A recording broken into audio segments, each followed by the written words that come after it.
আজ আমি বানালাম রমজান স্পেশাল ইফতারি সিরিজ 3।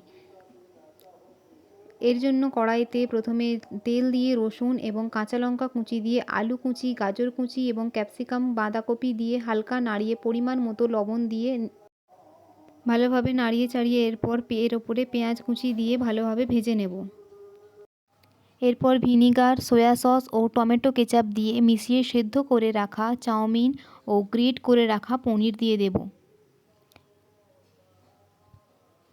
এরপর অন্যদিকে কর্নফ্লাওয়ারে জল দিয়ে একটা ব্যাটার বানিয়ে নেব। এরপর বানিয়ে রাখা পাত্তির ওপর বানানো পুরটি দিয়ে কর্নফ্লাওয়ারের মিশ্রণ দিয়ে এভাবে মুড়ে নেব। পাত্তির রেসিপিটি দেখতে চাইলে জানাবেন। এরপর এটি গরম তেলে উল্টে পাল্টে ভালোভাবে ভেজে তুলে নেব। ভিডিওটি ভালো লেগে থাকলে লাইক এবং সাবস্ক্রাইব করবেন।